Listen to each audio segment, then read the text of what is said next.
Today's episode of This Week in Startups is brought to you by Full Sail University, offering a variety of master's degree programs in data and technology related fields, including an Innovation and Entrepreneurship Master's. To learn more about Full Sail's master's degree programs, visit FullSail.edu/twist. And by Audible.com, a leading provider of spoken audio information and entertainment. Listen to audiobooks whenever and wherever you want. Visit audible.com/twist for your free audiobook.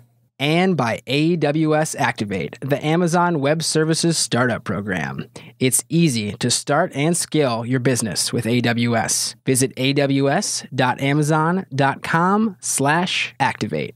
Hey everybody, it's Jason Calacanis. This is This Week in Startups. Today on the program, the founder of Wistia, a tiny little company in Cambridge that bootstrapped its way to millions of dollars of revenue without a venture capitalist. We're going to hear their story. It's an amazing product that you know that I love, and a great founder, and a great story. Lots to learn. Stick with us.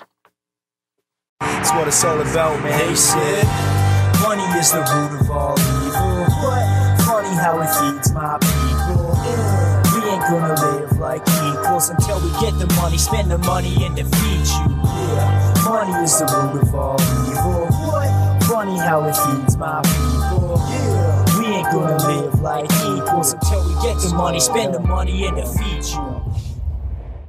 Hey everybody, welcome back to This Week in Startups. I am your host, Jason Calacanis. We are here in the radio-style studio. This is like my dream. It's like being Howard Stern, which everybody knows. I kind of, this is the thing is when you're an ADD entrepreneur and you get, I'm 43 years old, right, Jacob? And I've gotten to do a lot of different things in my life. And I sit there sometimes and I go mental because I'm like, you know what, Jason? You were born to just be like a talk radio guy. You should just do talk radio. And then I'm like, oh, you know what? I like writing most. Maybe I should just be a writer every day. Now, I kind of like angel investments every day.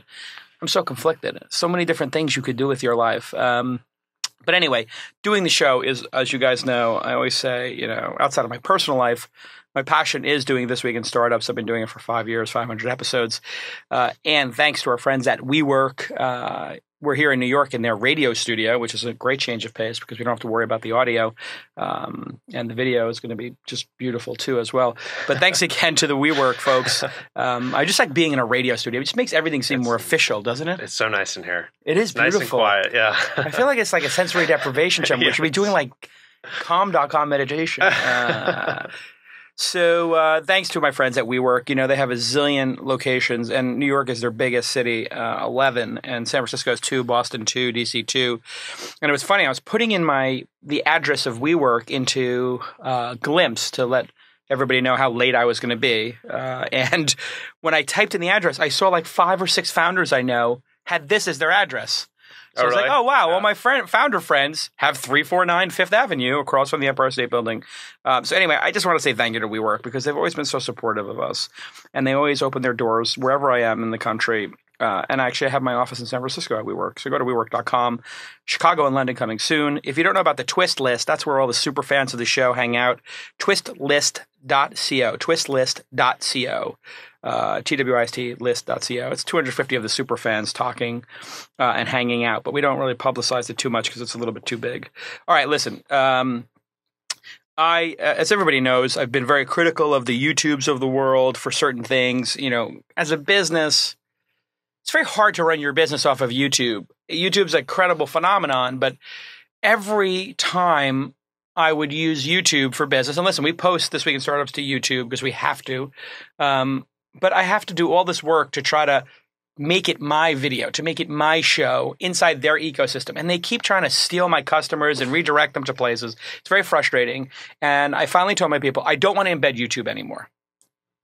I'm sick and tired of putting YouTube on my site and then losing my customers. So I just tweeted, what's the MailChimp of video? Like, does somebody make an elegant, simple software as a service for video so that I can control my video experience, so that I can make the window the size I want, I can make all the promotion around it what I want, and I don't want to pay like some ridiculous amount of like $20,000 a month or $10,000 a month, which was what some of the other services wanted. And then they send a salesperson. I don't want to deal with a salesperson just to put a goddamn video on the internet. That kills it. And so I'm going mental, and I just, when I'm going mental about these issues, I just tweeted. And lo and behold, 30 people respond back. And they're just Wistia, Wistia, Wistia, Wistia, Wistia. Open source project, startup that's dead, Wistia, Wistia, Wistia. And that's when I guess you and I kind of connected. Yep. And I found out, because I heard of Wistia was kind of in the back of my mind. I'd heard about it. But that's when I was like, oh, that's the solution I need. And then I logged in and I was like, oh my God, it's the MailChimp of video. Trying to be. And I was, the reason I say that is because that's like such an elegant product that just does like in a very simple fashion everything I needed to do at a great price. But anyway, welcome Chris Savage to the program. A long winding intro there. But you founded Wistia. Yep. And then we connected and wow, what a great product.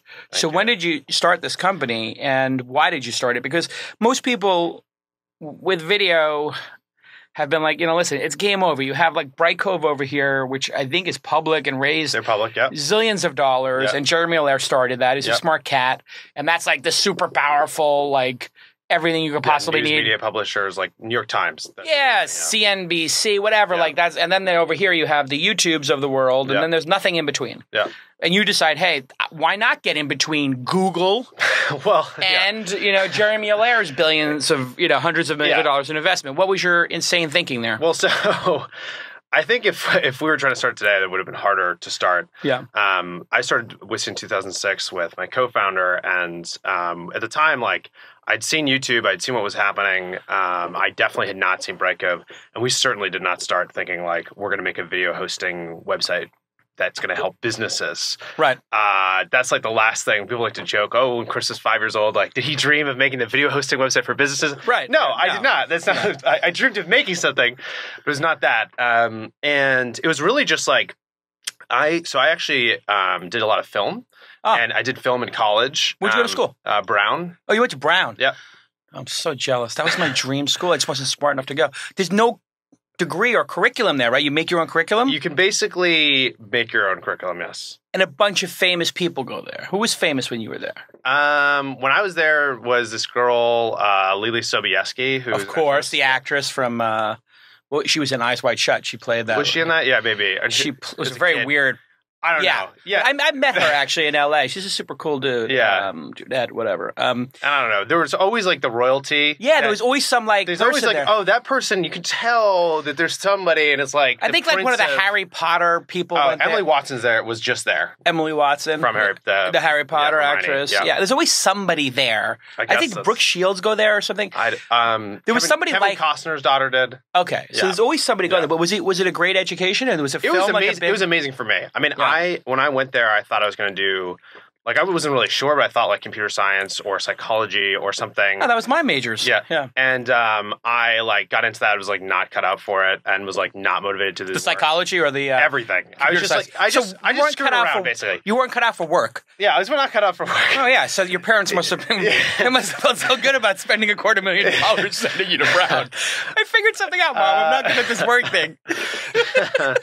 So I got there and like I was just excited to be at college, screwing around. And like halfway through, I had always dreamed of doing film, and I'd never really done any. And I was just like, fuck it, I'm going to give this a shot. And it was the first thing I ever did that I was like really motivated to do. I was like actually passionate about it. Oh, that's a nice feeling, isn't it? It was amazing. And I was kind of what college is about, though. Yeah, it's like you meander to finding that thing. Yeah, and I found that, and then I was really lucky, and I like interned on this feature-length documentary. Oh wow!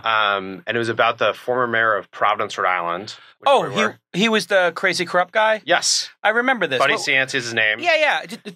Was this Andy Timoner who did it? Who did this? No, so this is Cherry Arnold is the name of the Cherry Arnold.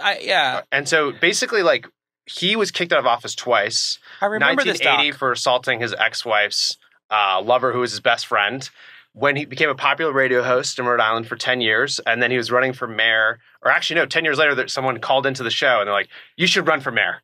And he's like, okay. And he ran, because he was after, like, the probationary period or whatever, won by, like, 100 votes, in office for 15 more years, and he, like, revitalized the city, but he also was, like, basically not technically a mob boss, but, like, he had lots of people who were working for him, they were taking bribes and stuff like that. We followed him for 6 months before he went to jail when he thought he wasn't going to go. Wow. And so I joined this project. They just shot the footage. Who was the director of this? Her name is Cherry Arnold. Cherry Arnold. I met her when she was doing this. Really? And what's his name? Buddy Sancy? Buddy Scansey, right. Yeah. I remember meeting her because she had done another documentary. This is like the late 90s, early 2000s? I started working on this in like 2003, I think. Right. I remember this. This was at Sundance, I think. We didn't get to Sundance. We got in a ton of festivals all over the place. So anyway, you fell in love with docs. I fell in love with it, and I also felt like I graduated from school, and I was working on this tiny little project, and we got to theaters, and we got like a regional Emmy for Best Documentary, which was like felt amazing, all this stuff. So it's in the film world, and I'm paying attention to YouTube, and it's like late 2005, early 2006, so super early days, and I'm like, this is totally different. You know, I had been putting videos on my own website for my portfolio, and it was a mess. Like, you know, Flash video was not a thing. Download the Real Player. Exactly. Windows Media File. Yeah, don't even wait, you're on Mac? Yeah. You need the Windows Flip 4 whatever Exactly. to get Windows Media File. What do I have to do to get a video? Yeah, exactly. Okay. And so my co-founder was one of my best friends in college, and we'd always talked about starting something. And we just like, he was working for a startup. I was doing freelance stuff. We came up with this bizarre idea to make like a filmmaking competition website. That's not a bizarre idea. That's a genius idea. Yeah. I've been pitched on it like 5 times. Really? Nobody's made it work. We gave up like 3 weeks after starting on it because we saw all these big companies that were doing it, and we're just like afraid. We're just so naive, and so we thought the video was still a thing, Right. and so we went into like the classic, I think, portfolio website thing. Sure. We're like, oh, this will be it. We'll make a portfolio website. We'll make a ton of money doing that. Yeah. We did that for like a year, just running out of money. But we were living in a 10-person house in Cambridge, Mass. That's the only reason we were able to do this. It was just cheap beyond belief. I was spending like $300 a month on rent and $15 a week on food at the beginning. This is like a real lesson for entrepreneurs. Like people are like, how do you do it? And it's like, you suffer. Yeah, you just suffer. You just suffer. Like anything else for art, you suffer. For the documentary film, like You suffer. I'm guessing when you made your doc, they weren't paying you $50,000 a year. Oh, I made no money. I mean, I lost literally money. 0.0 And it was not even my movie. I'm like working with somebody else the whole summer for to free. make their dream come true. Yeah. Yeah. And that really is about like the first year of these projects, you know, or you're early in your career. That's okay. Yeah, I mean, that was the thing. It was like, we're graduating from college. I didn't know anything else. I was living in a super cheap house when I was in college. And I was like, you know, if we get used to this other lifestyle, how are we ever going to start? And it was like, well, if we just keep it super cheap right now, super lean, like maybe we can eke it out. That's what I don't understand. No. Like everybody is so goddamn entitled now. Where like everybody's like this whole thing with internships. I was talking to a friend of mine, and his daughter wants to like break into, you know, a very hard thing to break into, the music business. Yeah. So she wants to intern for free. Yeah. And she's like, you know what? I'll sleep on my friend's couch or whatever. And she can't even intern for free. And people are like, yeah, we'd love to have you here for free, but.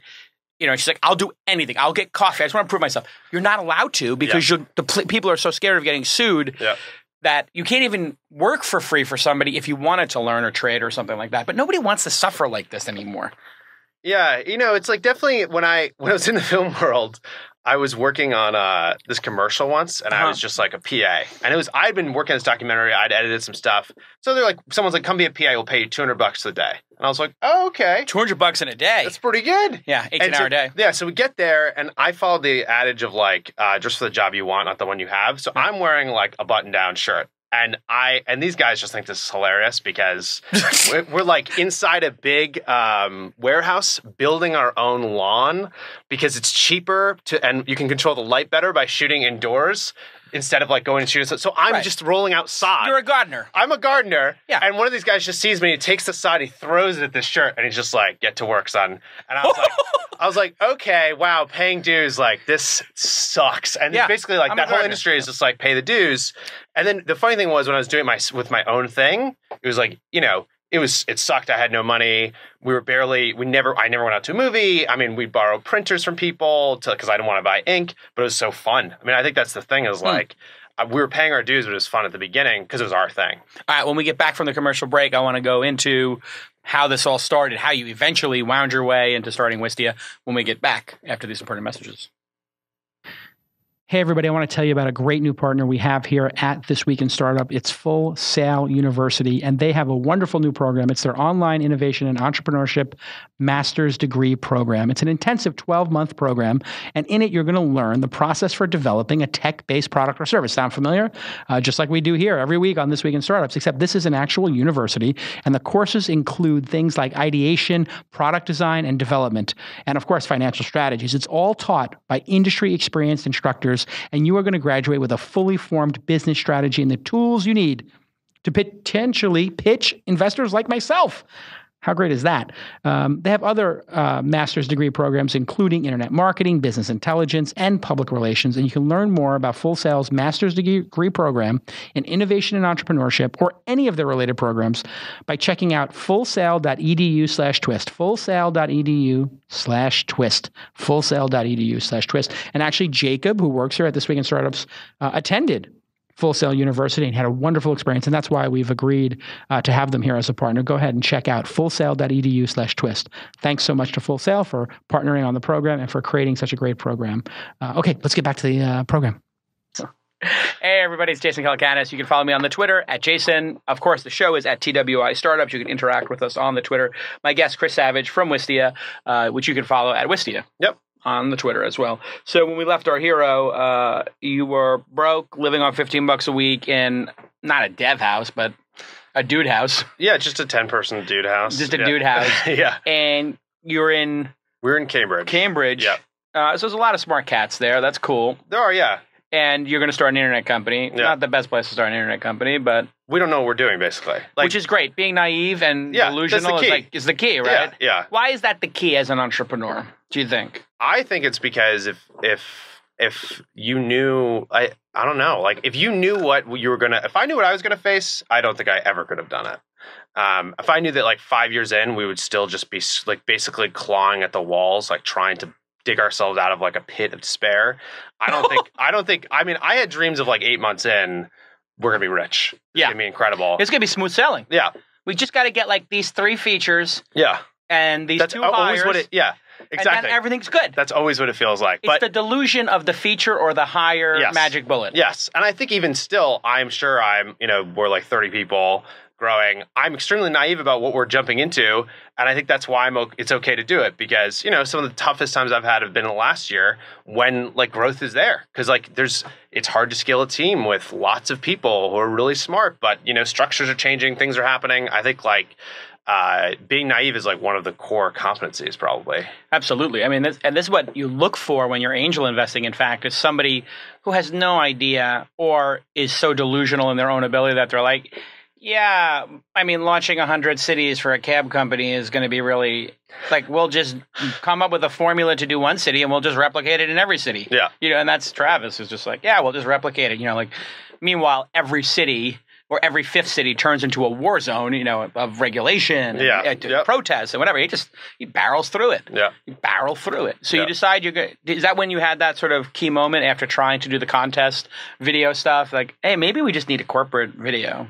Well, so what happened is we were going to meetups and talking to people about what we were trying to do. And basically I was commiserating about how we were making no money with people. Yeah. And this whole time people were like, hey, video's a thing. Like, can you help our business? Can you help our business? And we were like, no, because you're not an artist. And I'm just helping artists. And then eventually we're like, yes, we should talk to you and we should see what we can do. Right. And the first paying customer we had was actually a friend was working at this medical device company. And he said, very sexy. And he was like, hey, we need a way to privately share video around the world. We're doing clinical trials. And it's videos of surgeries. And the way that we're going to iterate on this device is like looking at the video, but we send DVDs. And this is the time period, right? It's like sending DVDs. You're like, how much does that cost to send a DVD? Oh, it's like $100 a pop. Yeah, and they're in Chile and they're all over the world. My buddy Ezra, who's actually the head of marketing now at Wistia, was like the guy at this company. And hire your clients. Yeah, right? Yeah, exactly. And so we went in there and we were like, all right, we want to do this private video sharing thing for you. And they're like, okay, great. How long is it going to take? And we just made up a time. We're like, it'll take us a week because that's all we had. Yeah. And they're like, great. And we made up prices and they paid them.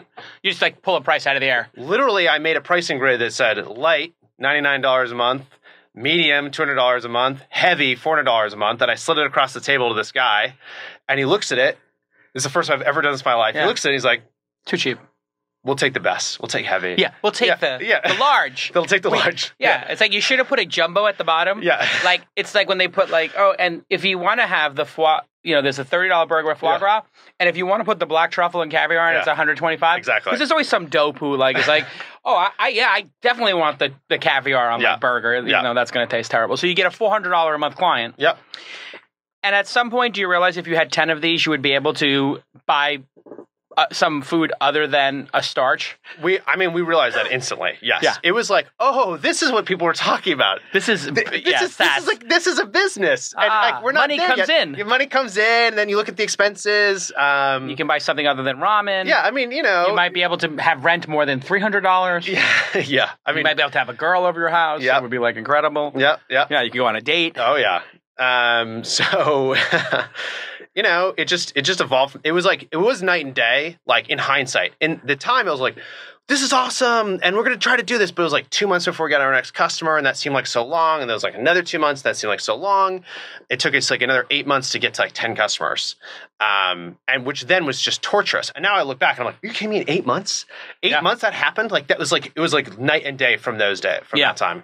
You went from there's absolutely no viable business here. Yeah. Life is miserable to, hey, we're bringing in $2,000 or $3,000 a month. If we keep this up, this could be $20,000 or $30,000 a month. Yeah, we could hire people. Yeah, and because we'd been going for like about a year and a half when this happened, we'd met people in the community. We'd met a couple of guys who wanted to join the team.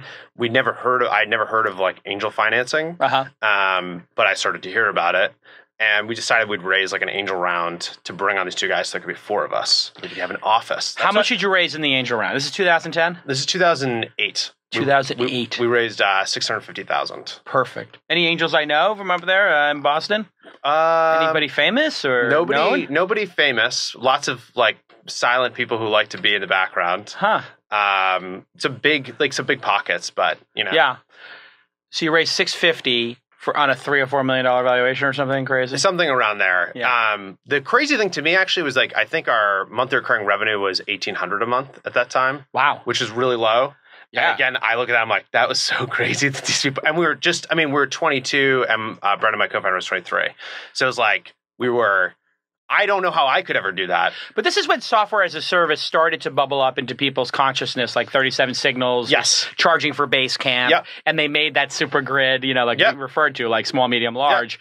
You should pick this one. Like, did that influence your thinking, having seen that? It definitely did. Dropbox, whatever. Yeah, it definitely did.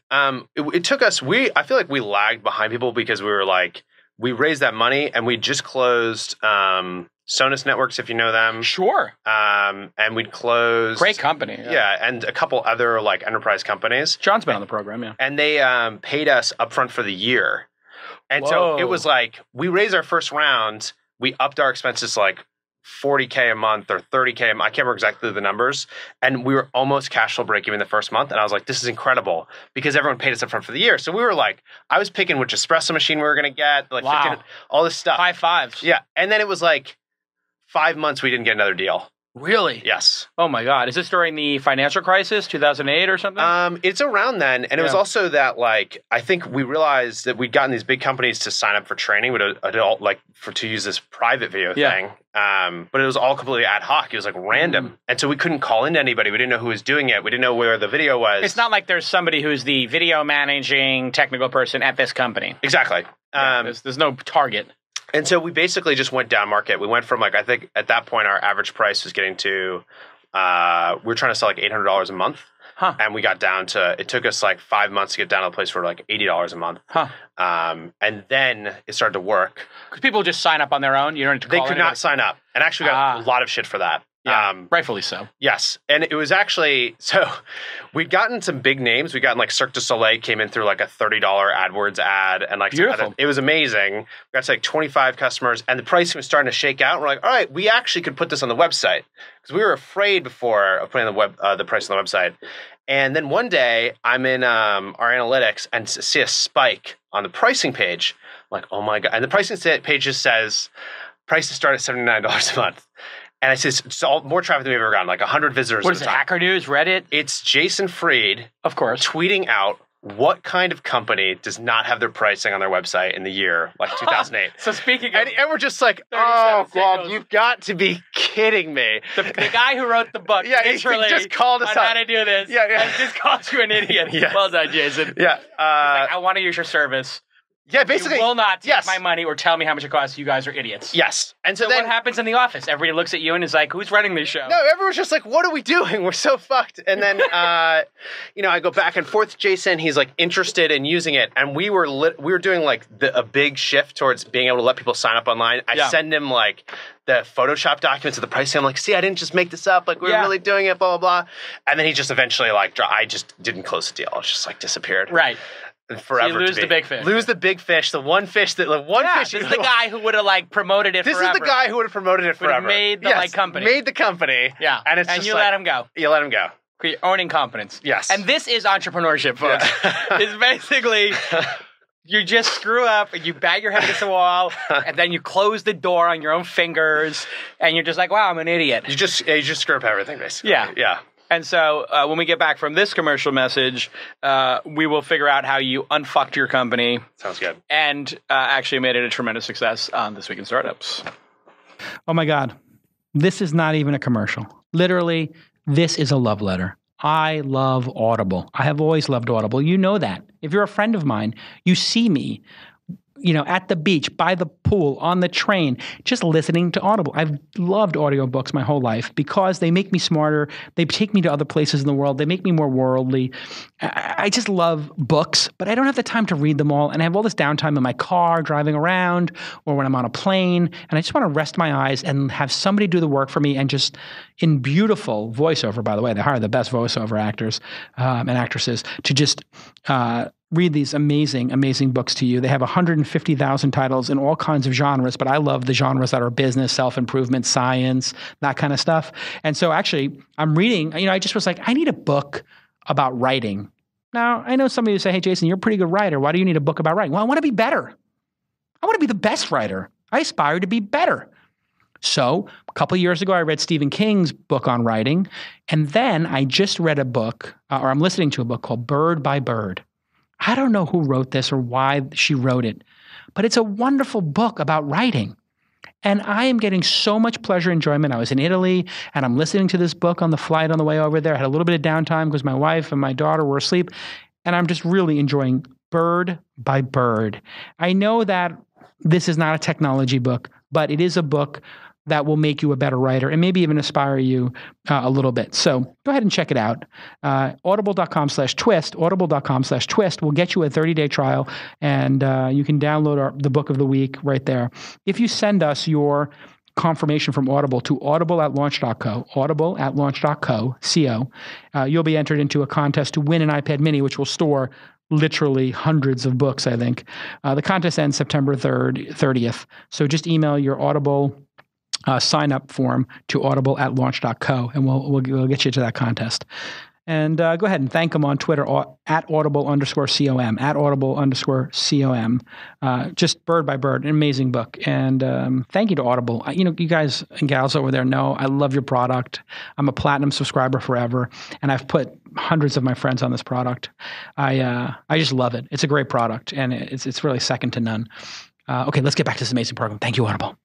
Hey, everybody. Welcome back to This Week in Startups. I'm your host, Jason Calacanis, and we are here at WeWork. Thanks again to my friends at WeWork for making This Week in Startups possible here in New York and also San Francisco. They built me a great studio there, and that's why the show looks and sounds just delicious. I love you guys at WeWork for helping us out. Great group of guys over there and gals. And they, you know what I love about the WeWork people is they like after 2 times me walking into that WeWork San Francisco office, they know me by name. Like they just like, I don't know how they find these people for the front desk, but they find these people for the front desk who can, it's like finding Rain Man or something. They're just like, Jason Calacanis. Yeah, definitely Jason Calacanis. Like they just know every single person who comes into the building. So it's a real community there. Well done. Well done to the folks over at WeWork. All right. My guest today is Chris Savage from Wistia.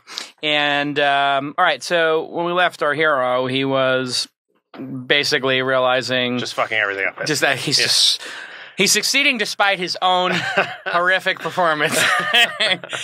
But things are starting to go right because you're booking tens of thousands. They're just starting to go, yeah. Yeah. And so what was the breakout? Was there a breakout moment?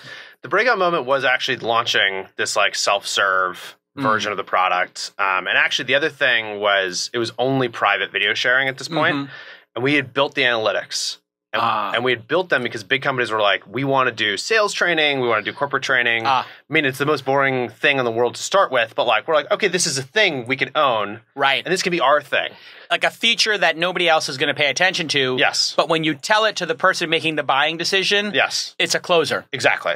And so we built that. And then people started to say to us, I think we had like 30 customers at the time. They're like, we want to embed this stuff on our site. We want these analytics on our site. And we're like, that sounds great, but you shouldn't do it. You should go use YouTube. You should go use Vimeo. Like, we're the private thing because we were trying to be in this like little niche-y spot. And then we started making the embed codes by hand.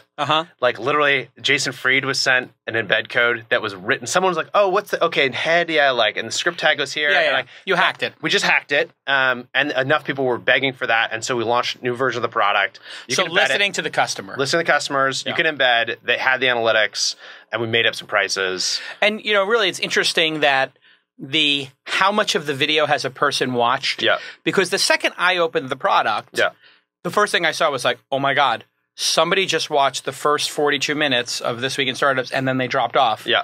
But then they went to minute 50 and then they came back and there's a double at minute 20. Like, what is going on here? Like, who is this person who's jumping around in the video? Yeah. And why? Yeah. There must have been something at minute 20 that they needed to write down or watch again. Yep. Or maybe it's the person who's the subject of the video who regrets they said something or they're jumping around. And that to me was like this magical moment. When you see it visually, and maybe Jacob can cut it in here, but you see like a person at this IP address or in this country or whatever, watch the full video or watch 5 minutes. And then the rewinding part is particularly brilliant. But I could see if it's a training video for how to do surgery, you want to make sure the person completed it. Yep. There's a compliance issue there. So that was that in fact a compliance issue? Yes. I mean, it was like so Nestle Nutrition was a customer really early, and they had a sales team that, there's like all these like things around. They're not supposed to give gifts to people when they're selling them and stuff. Yep.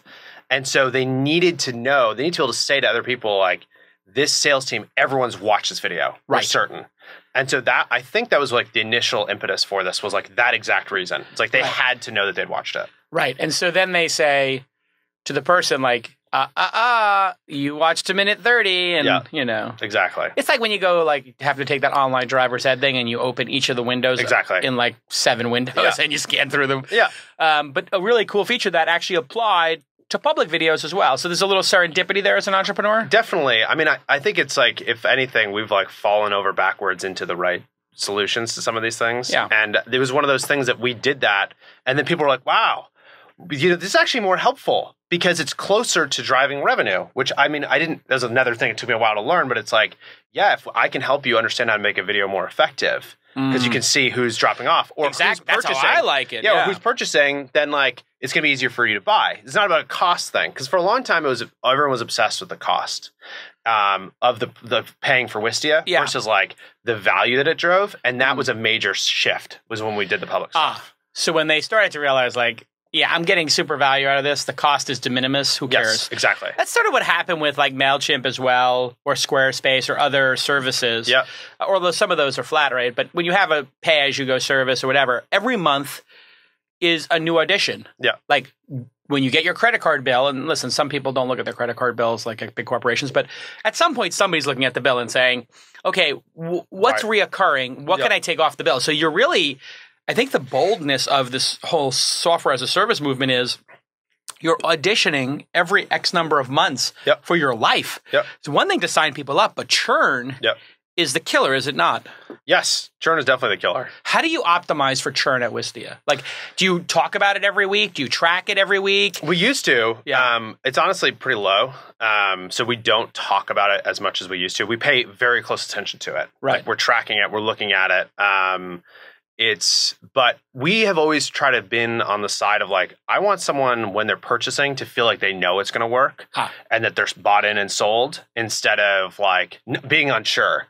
So when you're onboarding, if you're onboarding people who don't need the product, you're sort of like, you know what? I shouldn't onboard you. Exactly. And like we've done that, and I've made that mistake. And what's happened is we've like basically there's people who thought we were going to be something else or promised something else, and then we didn't deliver on that promise, and that makes for like a company that's not as strong. Versus, if that makes sense. It totally makes sense. And like, I think as a young entrepreneur, sometimes you're like, close every sale possible. Yeah. Or if you just let the salespeople run amok, they're just like, they don't care. Yeah. Unless you educate them that like, by the way, we don't want people to have a bad experience and then hate us and write negative reviews or not use it for 6 months. Yeah. And then see, oh, they spent $2,000 and they hate us. And like, just spend your effort on finding somebody who could actually use the product. There's enough of those, exactly. Right? Plus, I think there's other options out there. There's obviously YouTube, there's Vimeo, there's other things that are totally free. And so if someone's going to pick us, they have to pick it in spite of the fact that those things are totally free. Which makes your business even more pure. Yes, in a way. I think so. That competition. Yeah. Yes. Which is counterintuitive because you'd be like, well, why would anybody ever pay when there's all these free options? Yeah. But for me, it became super clear when YouTube started using every single square inch of real estate to optimize for their own key metrics. Yep. And I was a big YouTube partner, actually. Yeah. They actually funded a bunch of channels for Mahalo, like in that sort of era when they were funding stuff.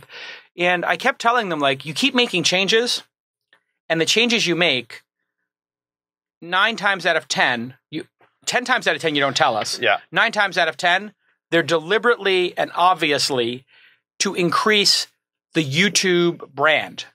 And when you get subs, we don't get subs. Yeah. When you start putting the videos that they can watch after they watch the first video, they're all designed to increase the length of stay at YouTube, not the engagement with This Week in Startups or Mahalo videos or whoever's videos, Gary Vaynerchuk's, whoever.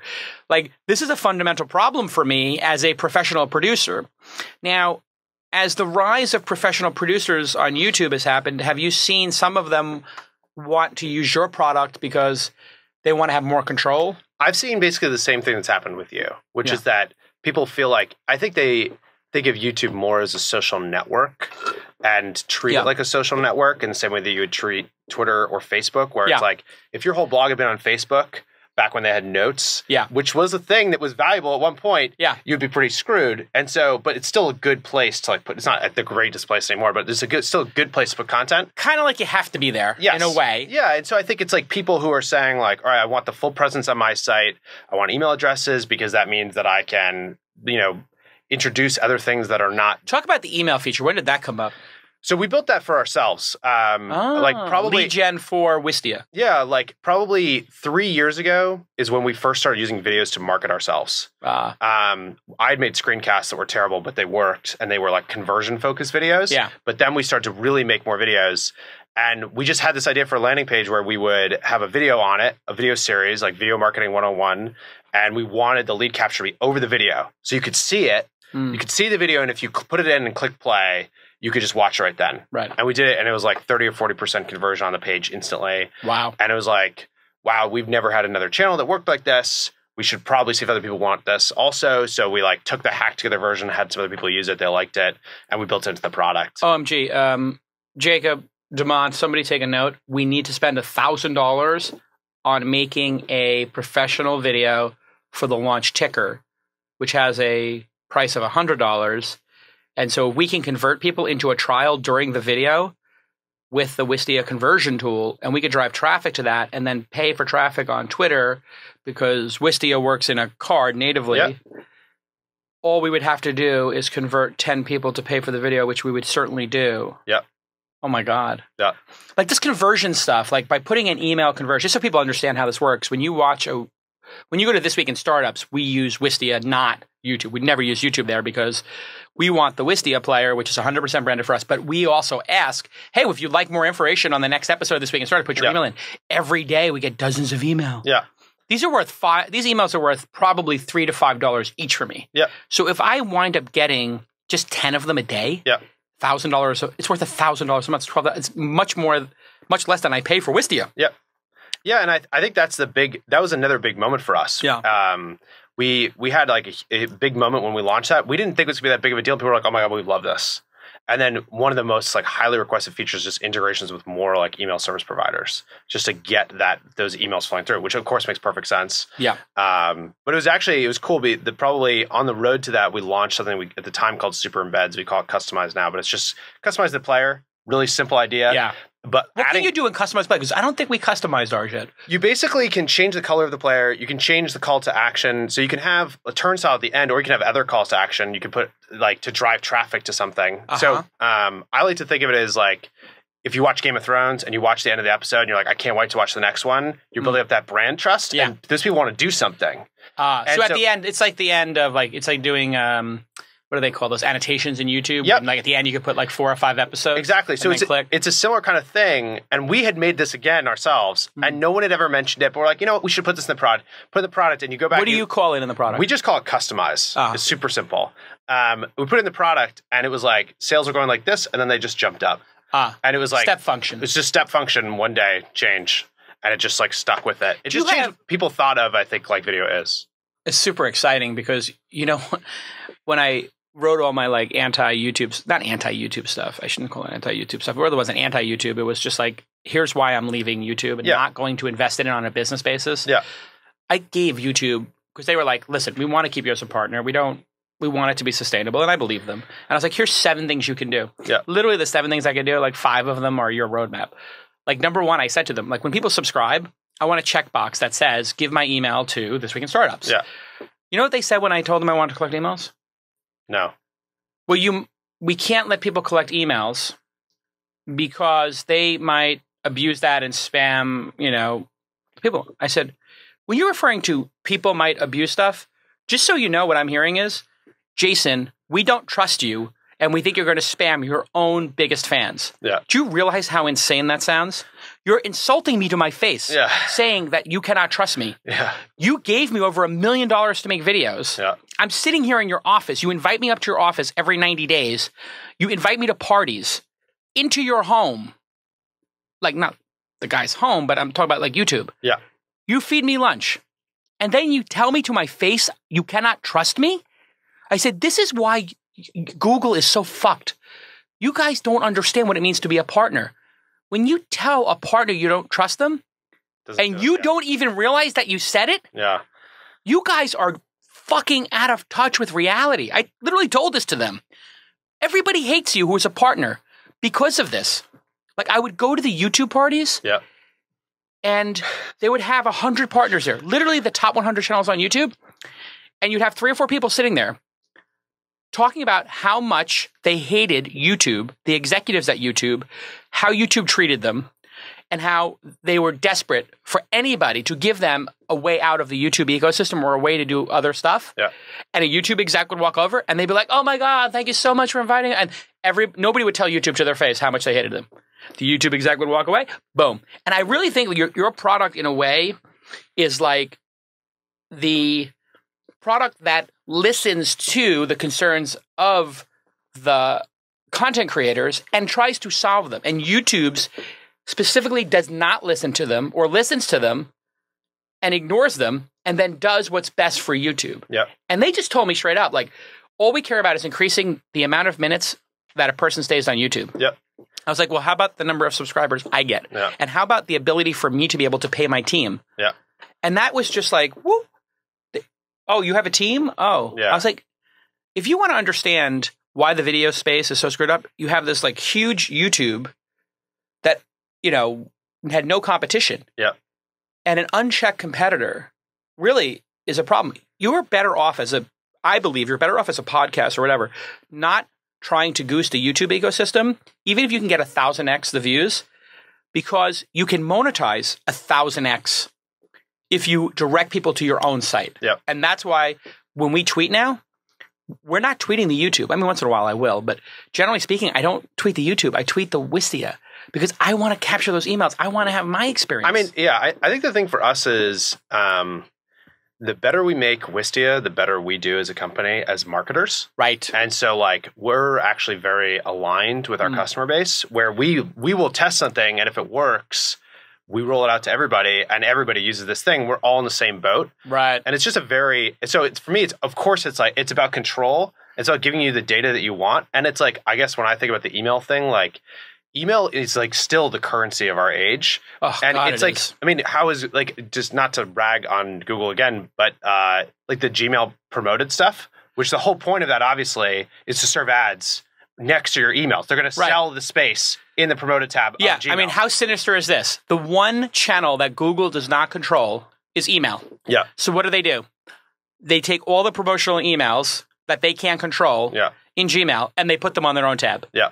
I mean, it's incredibly sinister. Well, I mean, and then they're just going to sell ads on it. And then they sell ads. Yeah. I mean, it's like... And they're going to have the best, like, demographic data you've ever seen. And they wonder why they're so hated in the industry. Well, I mean, it's also, if you know, I have to give them credit because I think that their product is pretty incredible. All their products are great. Yeah, but like in YouTube in particular, to take that company and like to have that product be so solid after this long, I mean, they constantly are innovating on the product. They're innovating for their benefit. Right. But obviously, like $5.6 billion last year isn't, you know, you can't just, that's a lot of money. I look at Google like, and this is actually pretty, I shouldn't take credit for this, a pretty senior person in the industry who everybody would recognize by their first name said to me, Google is like an alien race that came to Earth, and then they have to coexist with us. Yeah. And like, they're just so good at what they do. Yeah. It's like an alien race that's like 3 feet taller than everybody with 50 more IQ points than everybody. Yeah.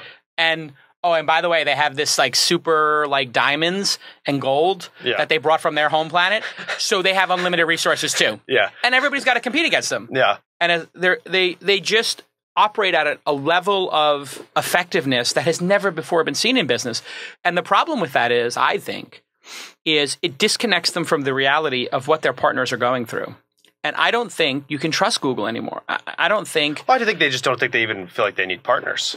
They don't. I think they use partners like the same way that you outsource something. Like they use it for a little while and then just automate it away. Yeah, they're like, which is exactly what YouTube people said to me, which was, I was like, you realize you're going to lose, like all of these top people are going to go to AOL. They're going to go to their own providers like Wistia. They're going to get their own deals and they're going to use YouTube as a channel to direct traffic. They're like, yeah, that's okay with us. Yeah. I was like, well, no, but you're going to lose the top people who are known as the YouTube stars. Yeah. Why would you want to lose them? They're like, yeah, but there's other ones who are coming up and they'll still use it for promotion. And even if they turn the ads off, it's still growing.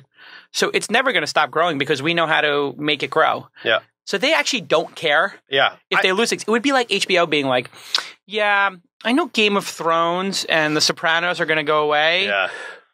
And those artists, but we don't care. There'll be another Game of Thrones. You know, like we don't need to develop relationships with those creators. Like that's not being done by Netflix. It's not being done by HBO. All those other people cherish the creators. That's where I think actually Google's going to hit a wall. Well, I think I think about it in terms of television advertising because I think that's what they're really trying to get is like the brand television advertising. And they're saying like, okay, you're going to come here and you're going to be able to track it. Yeah. Now, the reality is the tracking is pretty good. But I talk to a lot of people when they're spending money on video ads on YouTube that actually they have trouble spending a lot of money still. And because like basically the pitch obviously is if people don't skip this, that means they like it and you're paying and here you go. And that's what they call TrueView. Yeah, with TrueView. And like I think that's an amazing advance over like current television advertising for the most part. Yeah. But I guess I think about it like, are they trying, what is really their goal? Are they trying to get the bulk of television advertising where in that bulk, like, you know, each channel has one show on it that's good, and the rest that are junk, and like, but there's ads being sold on everything, so they feel like they don't need a high density anymore of like great creators because almost like the people who are the best using the system, it's gonna be harder for them to make money off of in like a weird way. Yeah, it's weird. So how do you know what features are to do next are going to float? Because now that you're successful, you have thousands of customers. I take it. I don't know if 10,000s or thousands, something in that range. Yeah, tens of thousands. Tens of thousands of people using the product. I'm going to assume, obviously, you've got millions of dollars in revenue now. You've never raised a proper venture round, and you're profitable. So what a great position to be in. But you also have millions of, not millions, but let's just say literally hundreds of features you could add. Yeah. And now it impacts a group of, tens of thousands of customers. Yeah. It actually matters, like what order you do things, how you execute on things. Take me through the best practice of you're at scale now, of managing this as the CEO, How do you manage that? Because, I mean, you must have all these people like sales and other people like, we need this, the customers. How do you manage that roadmap? Yeah, that's really hard. I think the way that we do it is we try to have like the vision for like the highest level vision for where the company's going and what we want to do. And for us, like, I think like long term, we just want to be ubiquitous with business video, like professional video. Like if people are wanting any controlled kind of experience, if they're wanting analytics, we want to be that thing. Okay, so that's your mission way up here. Yeah. So that's a guiding principle. That's your North Star. That's the North Star vision, like bing, bang, boom. Like we want to go there. If a business wants to do video, we want to be the best solution. We want someone, my dream is that 10 years from now, someone's like in some random company and they're like, hey, we're doing some video thing, but I don't really know what to do. And the other person's like, oh, you should check out Wistia. And they're like, what does Wistia do? It's like, I don't know, but they just have a lot of video stuff. And you go there and it's like, teaching you how to make video. It's like tools to help you with that. It's like, it's not just the video hosting analytics. And actually a lot of the growth that we've had has been from teaching content. We just had our first conference like a month and a half ago. Oh, really? That's it. Content marketing, huh? And it was amazing. Yeah, it was so fun. We had 200 people. Like 200 people showed up for your first one? Yep, sold it out. Did you charge or was it free? Yeah, it was $500. So you charged people to come learn how to use Wistia better? Or how to use business video better? Yeah, basically. I mean, it was... You know what I call that? What? Monetized marketing. Yeah. Everybody's like, oh my God, like This Week in Startups, like it's such a huge success. As people work on it, makes $500,000 a year or whatever. I'm like, and it educates Jason. Yeah. And it finds me companies to invest in. Yeah. I mean, literally, can you imagine making content like you're doing an event where your whole team is learning when you throw that event? It forces them to learn. It forced it. I mean, we did like a day of talks with like other people, and then we did workshops. Everyone on the team jumped in. We had like one of the days at our office, which was completely insane. Got some food trucks, all those good things. But yeah, I mean, I think I'm keynoting next year. Yeah, there you go. I'm going to commit. Yeah, I'm committed. You should come next year. I'm keynoting. There you go. That's it. You fireside chat me. Everything I've learned about video. It'll be me trashing YouTube for 7 minutes, and then everything I've learned for 3. But so I think back to like figure out what we want to make. We have that vision, and then we look to support. And we look to what our customers are really telling us. Interesting. What do you use? Desk.com or Zendesk? We use Help Scout. What is it called? Help Scout. Help Scout. Never even heard of that one. It's like help desk thing? Yeah. It's basically it doesn't feel like a support ticket if you email in. So if you email in to us, it comes in as an email, you get a response from an individual, but it has all the rules and stuff on the back end. It's super personal. Got it. So we love it for that reason. Yeah. And what do you get? Like a dozen of those a day? 2 dozen of those a day? Emails? Yeah. We get like, I think 115 a day. 100. Wow. Yeah. 150, whatever. Yeah. So you have a full-time person reading those and responding, or 2? We have 4 people. 4 people.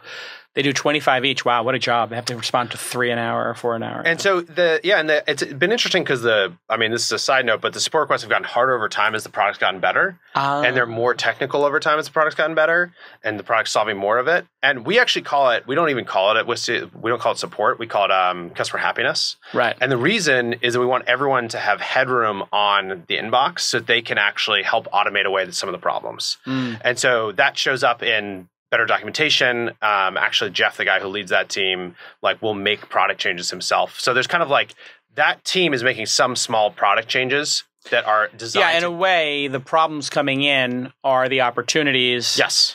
To either make the product more efficient or to add the features that will drive sales in the future. Yes, and that's how. Do you read those personally? Yeah, we do. So we have something that we call all hands support. Everybody does support one day, like a month or so. Really? Mm-hmm. And it's the whole goal is just to get people in touch with the problems that customers are running into. Interesting. So, and it's also punishment for the developers who make bad code. Oh, it's punishment for everybody, yes. It's punishment. But it's if you want to hear everybody complain about the feature we should have fixed 6 months ago that I said this is going to be a problem. Yeah. Well, I'll go to the spotlight. It's really frustrating. Yeah, it can be hard. It's also one of those things that's really rewarding in a fun way. Yeah, of course. Yeah. If you do a good job, which we tend to strive to do, people are extremely thankful because most support sucks. Yeah. And actually, when we were first getting going and went back to the time of not having embedding, the support is the only reason we existed because it was we do really great support and they couldn't get that from Brightcove. They couldn't get that from anybody else. Yeah, so talk about Brightcove a little bit. How do you compare to them? Because When I remember Jeremy telling me about Brightcove, whatever, 2006 or 2007, similar time frame, and his pitch was like, "Hey, we're going to be for business." Yeah. So how is it different? And how do you come up against them in the market when you have this? I guess you call them the 800-pound gorilla in the market. You could. I mean, it's one of those funny things where I like to think about it in terms of like, what is the how are our business models different, and how is that going to help us evolve in a different way? So like in Brightcove's case, they've really gone extremely enterprise and extremely upmarket. And so they want people who want live streaming, and they want like progressive download. They want to monetize their content in a different way. What does progressive download mean, by the way? It just is the way that the files are being downloaded, like within the player. Why is that important? It's not even that important. It's just like a stupid video industry term. Yeah. That's a good point. But so they've just gone up market, and they're selling New York Times, and they're selling CNBC, and they're selling these guys, and they're selling them on the distribution of that audience size. And they stopped. Wait, their audience, their network? Basically. And so what happened is there was a time when I felt like they were extremely competitive. But as they've evolved up, they just kind of stopped caring about like the same concerns that our customers have. And honestly, like we just don't run into them that much anymore. So you don't see the New York Times as your customer at this point? Nope, not yet. Yeah, see, what's interesting is I think the trend in IT and in the world is simplicity. Yeah. And so a lot of people would say like, oh, well, the New York Times is always going to use Carry car service, you know, whatever, because they have all these features and whatever. The rep comes by the office or whatever. But then at a certain point, like Uber becomes so elegant and simple. They're just like, use Uber. Like it's such a simple product. And you have that on your side, which is at some point, somebody in the IT department is going to be like, Brightcove is so complex. Yeah. It's like, they have too many features. We have to call somebody. You know what it reminds me of is people, all my rich friends. Oh, that's an obnoxious thing to say, but I got these like rich friends, right? You got like 3 of them. You have 3? No, you got 3. I got too many now. It's like, what happens is when all your friends become really successful, all of a sudden you start to feel like you're a failure. Like literally like Elon Musk and like whatever, David Sachs, like I'm at dinner with these guys and like, I'm like, wow, I'm the least successful guy at the table. And then I go to any other dinner and people are like, oh my God, you're the most successful guy at the table. It keeps you humble. But they all get this stupid Questron system. Okay. You know about this Questron? No. So like they're building their new, I'm not saying these other people I'm mentioning have it, but all these friends of mine, I'm building a new house. They put Questron in. Okay. And then they open the door to their server room, which is the size of, this little studio we're in right now, like, whatever, 5 by 10. And they've got racks and racks of Questrons. And the whole system is like in one place. And then I'm like, okay, great. Can we watch the Knick game? And they can't figure out how to get the Knick game on. I'm like, okay, can we play some like Pandora? They can't get Pandora on. And they got all these remote controls. And I'm like, oh, because I have Sonos. Yeah. And I have the DirecTV like multi-room DVR. And it just works. Yeah.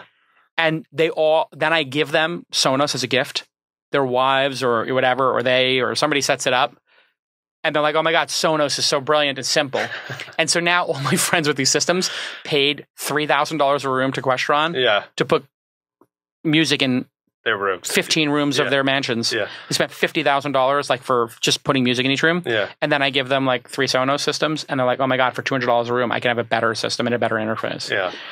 Simplicity wins the day. I think it does. I think you'll get New York Times. I think, we'll get them. We'll get them for sure. Like what does the New York Times get in Brightcove that they wouldn't get? Is there some? Us? Yeah, is it the ad network support or something? The ad network support is part of it, definitely. Yeah. Do you have anything like that in your product yet? We don't yet. Is that a big request? It's becoming more of a request. It's also, we have no salespeople, we have no account managers, and so I think that's another thing that they want. That maybe someday we can. Why don't you just like hire some? Why don't you get a stock photo? Get a stock photo of like a really like 3 really good looking like salespeople. Yeah. Put like, Tony, Susan, Bob, whatever. And then like have phone numbers direct for them. Yeah. And then have one person who picks it up. Yeah. As Tony, Susan, or Bob. Yeah. And just charge like literally add it 2 zeros to your price. That's $50,000 a month to talk to Tony. I think if we got it to that price, it would work. Yeah. Yeah. I mean, one of the challenges we have is this, to make this business work as it scales and the numbers get bigger is like how communication happens and like the way that it flows. Like we've had a phone number on the site before, and actually pre being able to sign up with an email, you could call us, and it was game changing back then. It was absolutely game changing. And now we have it for support, but it just gets overrun. The phone number. Oh my God. Yes. So what do you do? So I think some people argue you should talk to your customers. It's an opportunity. Other people are like, you just want people to go through the right channels, like your help desk. Yeah. So for efficiency, we try to set expectations because the expectations tend to last. And so if we can get people calling in when it's a support thing and they understand what that's, how long it's going to take us to get back to them and all that, then we'll do it. But I also found that like sometimes we've been better off to cut something out and then bring it back in and do it right. And so it's one of those, we were kind of overrun and we're like, all right, let's take the phone number off the website, see what can happen. Took it off. People went to email. Some people complained, but I think they got better responses because we could send screenshots and videos and other stuff. So it's faster or whatever. Yeah. And I mean, it may come back. I don't know. I would say like phone support is just literally $1,000 more a month. And just see if like there's idiots like me who are just like, absolutely, I want black truffles on my burger that I'll never be able to taste because you put gorgonzola cheese on it. Yeah. Like last night I had a chicken pot pie at this restaurant and they put foie gras in it. And I'm like, sure, I've got it. I'm with like two friends. I'm like, we have to like split this between 3 people. So we get the $36 chicken pot pie. And I was like, it's chicken pot pie and the foie gras is foie gras. So it was like, okay, I could have just ordered a $10 chicken pot pie and a $20 foie gras, but whatever. Like some idiots just want to try this stuff and whatever. So you have 30 people, 40 people in this company? 30 people, yep. Profitable. Yeah. In Cambridge. Yeah. The VCs must be banging your door down. Why would you not take money from a top tier VC? Are you afraid? I just don't know what we would do with it. I mean, it's like every time we try to map out like our growth and it's like, how are we going to spend the money? We tend to have it by the time we get there. Okay. So you don't know how you'd spend it, but valuations are extremely high right now. Yeah. You get a $50 million valuation for this company easily. Maybe 100 million. I don't know. 70, somewhere maybe between 50 and 100 million. This is like a very serious concern you have. And a concern as a business, that is, not like concerns in that sense. I mean, the way that we think about it is like I'm confused. Put it that way. Yeah. I would say that it's like unconfuse me. I think if we had more money in the bank, I don't think we'd do anything differently right now. Okay, but you'd have more money in the bank in case you needed to, or a competitor, or you could do marketing, or you could pay people. Yeah, even like for example, we just started doing like a Hulu campaign, a Hulu video ad campaign. But like it was like I didn't think we'd be able to do that, and we've been able to. Because the company is like in that shape. So it's kind of like every time because like if there's certain scenarios you can imagine where it's like, oh, this advertising is working really well. Yeah. Let's throw some more into this. Let's double down. Yeah. Yeah. And maybe it's just because I'm too fucking confident and cocky because like they are calling all the time. I'm like, I'll get them when I need them. The VCs. Yeah. I'll float a theory with you. I think sometimes if things are going so well, an entrepreneur, rightfully so, can be scared that a VC will muck it up. And I think that's super valid because the wrong VC can. Yeah. But the top 5, they can only help. They can only help. If you can get Sequoia or Benchmark, Charles River, Excel, Andreessen Horowitz. I mean, the right partner. I wouldn't say like at Andreessen Horowitz, like just anybody, but I would say like, these 3 people, or 4 people, and at Sequoia, I wouldn't say anybody. I mean, they're all like a certain thing, but my advice would be like to look at those top tier VCs and then look at the top people at those firms. And if one of them wants to be involved, that's like a good turning point because I think that you're in the time is right to accelerate this business. Don't you think? I mean, it feels like video is here now. I mean, you might be every right. business. If it was 3 or 4 years ago, I'd say, like I don't know that every business is going to have video, but I just invested in Video Pixie and did it through the syndicate. Okay. Video Pixie is like a marketplace of things, and I was just like, do you know the founders there?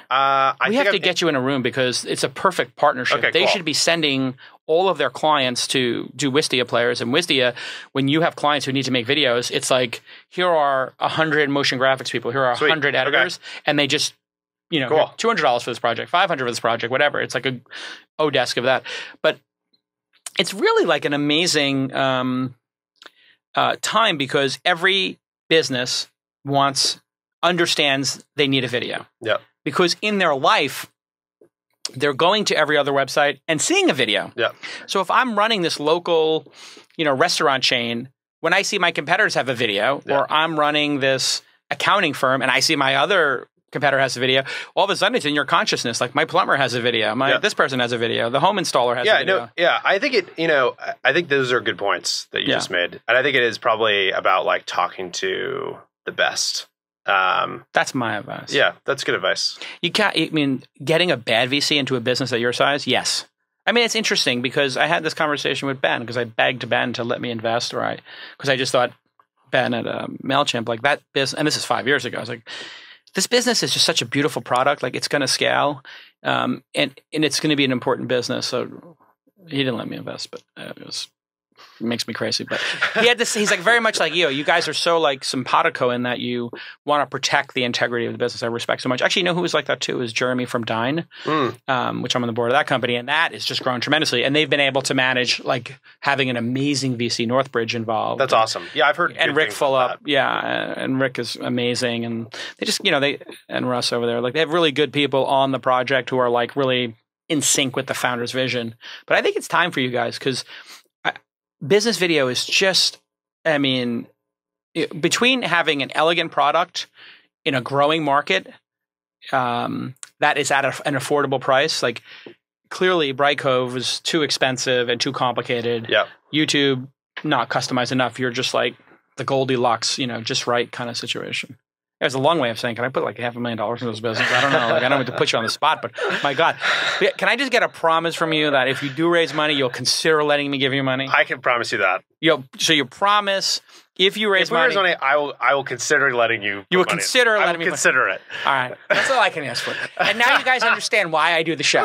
And actually, it's like it's just all like a 50-minute setup to can I give you a check? That's basically how this. Hey, I like it. Absolutely. Yeah. But listen, you guys have you guys did an ad buy on the show too, so I do appreciate that. That's incredible support. I hope it worked out for you guys.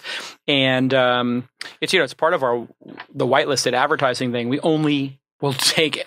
We're in such a lucky position. We only take ads if I or the company uses the product. Yeah.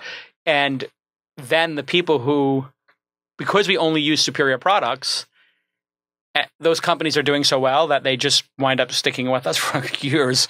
Because they're like, you're doing well, we're doing well. Oh, it's just a huge hug. And so what do you think about advertising then?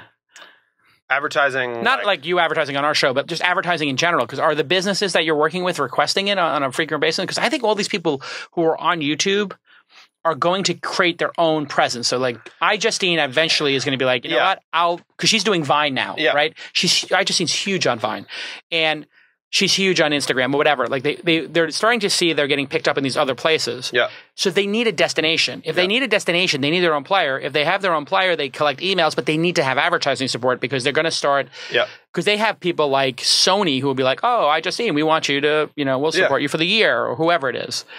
So the answer to that is that just like the answer to the turnstile question, it's like having people who are actually doing this and having it work. And we have some people who are doing it. Because like with we have APIs to everything, it's pretty easy. So I think the question is like, can we make it easier for people to do it so themselves? You can API your ads in. Right now, people do that. Yeah. How much work is that? It's not a lot of work. A day, a week? A day. Like an afternoon. Right. So basically, if you have a decent developer. And actually, there are some, we're going to have some things that on like an individual video basis or groups of videos, you're going to be able to easily plug in a network. You're going to be able to easily, not starting with a network, but you're going to be able to easily put in video advertising. Got it. Just into an insertion, basically. Because I think that'll be the natural extension. Like even for us, if I could say, I want to put a 15-second pre-roll on every episode. Yeah. Just for the launch ticker, or I want to put a 20-second pre-roll on everything for the next event, the launch festival. Yep. Like, hey, the launch festival, whatever. I would love to just press a button and put that in front of everything. Yep. And that is the kind of thing that we are working on. I love it. Listen, what a great product and continued success. Everybody visit Wistia.com. I can't give it a higher endorsement than the fact that we use it and I love it. And that when I tweeted my followers, literally, I mean, that must have been, isn't that a great moment as a founder? Like some high profile person who's in the video space is like, I'm completely pissed off. Yeah, like, I need a solution. What's the solution? And then 20 people respond with your name. Yes, it's amazing. Obviously, did like the alarms go off at your company? Like, oh my God, like, look at this. I'm just like, holy shit, look at that.